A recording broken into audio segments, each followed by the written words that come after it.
Mants, some of the best buggers in all of Don't Starve, everyone. And sure, they can be pretty darn mean, but perhaps they are simply misunderstood. Literally, mind you. Today I'll teach you how to speak Mants, beat Mants, be a Mant, and even navigate like a Mant all in one. And it should be some great fun, as Mants are pretty neat actually. But first, where can we even find these humanoid hexapods? Well, that would be the deep rainforest biomes of our starting islands, folks. For you see, there we could find Mant Hills, which house Mants, of course, along with a whole maze of rooms that we'll soon be getting to here in a bit. But interestingly enough, there are only 3 Mant Hills that exist per Hamlet world, and each and every one of them is connected to the other, so make note there. And again, they're all on the island you spawn on, so you won't have to go far to find these things for sure. And each Mant Hill here can spawn up to 4 Mants on the surface over a short period of time. And said Mants will be active throughout most of the day, every day. They'll just roam about though, and for all intents and purposes, they will very much seem like a non-hostile mob for sure. But be sure to heed their warnings nonetheless. If a Mant reacts to you being too close and looks mad at you, then it is, and you are. And proceed to get even closer, and it will finally aggro onto ya, and the fight is on. Think of Mants like a mixture of pigmen and merms with their aggro/kiting mechanics at the end of the day, and you should be fine, I think. Heck, I believe stun-locking Mants may be even easier than those two things, but I would remember that they are still a hit one, hit us all type of deal at the end of the day. But before we even enter a hill, here is one last note, and it's that you might notice certain Mants roaming about eating only seeds, only meat, or maybe even only logs. And just know for now that it's important for later. But oh yeah. For now, might I suggest some extra help when entering a Mant Hill? Sure, it might not be that necessary, mind. However, you'd be surprised just how much trouble these upcoming rooms could really give us. So spending a few oinks on some security contracts for some pig guard followers isn't the worst idea. But yes, how do these Mant Hill rooms work exactly? Well, strangely at the end of the day. As you can see, it is a collection of rooms laid out like a maze, with some rooms leading one way, with others potentially leading nowhere, and so on and so forth.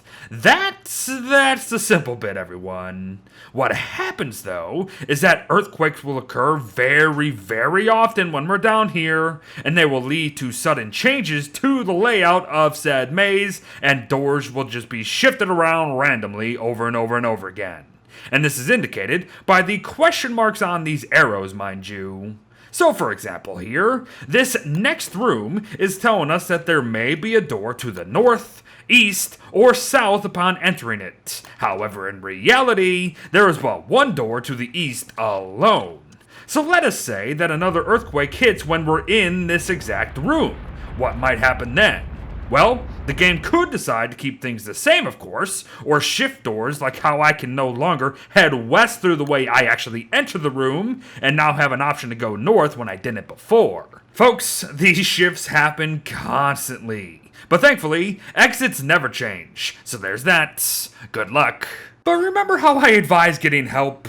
Yeah, it's because of these things right here. Ant comb homes, everyone.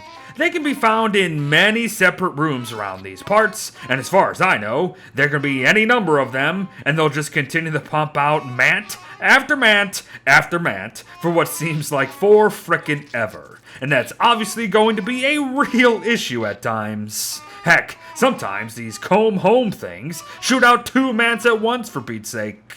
But if one does manage to handle the spawn Mants, or just find a room with lesser numbers, they have the option to actually hammer these structures to completely deplete them for good. As yes, they are not renewable, mind you. But we'll also get some honey as well, and honeycomb, so that's not bad. However, these buggers are bad. warrior mants are a thing as well, folks, and they boast far greater movement speed, health, and damage over their normal mant brethren. However, encountering them isn't as straightforward, so there's that. For you see, they exist in but one room in Mant Hills, and it's the one with this massive stone mant head thing that actually leads to the Queen Womant herself. But warrior mants are bad eggs, even if they can be put to sleep or frozen rather easily, mind you. But usually, your options are just stand and fight, or literally just run for your life. Especially if you are actually trying to make it towards the queen herself. For you see, this cave within a cave has several rooms in it too, albeit they are laid out in a linear fashion unlike the rest of them. Still, more and more warrior mants will be in each passing room up until the boss arena itself. So when entering them, I highly advise that you dart right or left immediately and proceed to stick to the walls as best as possible until the next room. Oh, but the last spawning source of warrior mants is the queen herself, so be prepared for that. But what else is going down in Mant Hills besides mant stuff? Well, there are these giant grub-like things that spawn a heck of a lot in any room they please, it seems, besides the one with Warrior's Mind, and they will be hostile to anything really, including the Mants. They have a short-ranged melee, as well as a slam attack with an AoE type damage, so be mindful there. However, even with 600 health, they're not that bad, especially when you can hit them when they're underground for some reason. Just be mindful of their 44 damage, though. There are these lamp things all around the joint throwing off lights, but if you haven't noticed, we're not actually losing sanity down here, so make note there.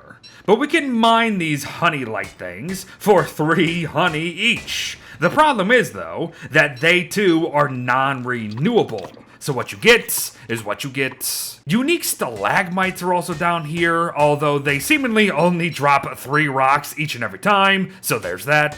But lastly, honey chests are where it's at, folks. They can spawn in any room too, and initially, they will actually be full of 9 honey for us to plunder. And believe it or not, mants don't mind if we interact with pretty much anything down here.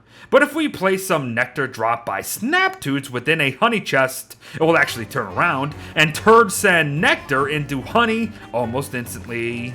Well, in less than 50 seconds, mind you, but still, that's very, very cool. Especially when you consider that bees don't actually exist in Don't Starve Hamlet. But let's switch to a sneaky mechanic or two, folks. As funny enough, mants are terrified by magnifying glasses and will panic when we get too close to them with one in hand, making magnifying glasses one of the best items to carry with you when around these buggers for sure.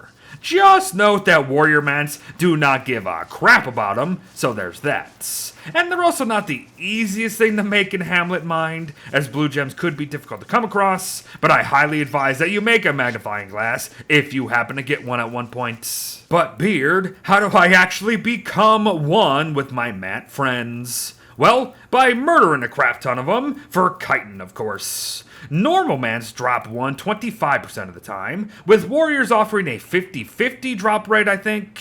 But with a log suit, we can use this chitin to create a mant suit here. It is essentially a log suit that loses durability over time when worn, which sounds absolutely awful, I get it. However, it is part of a set at the end of the day. So to finish said set comes the Mant mask here.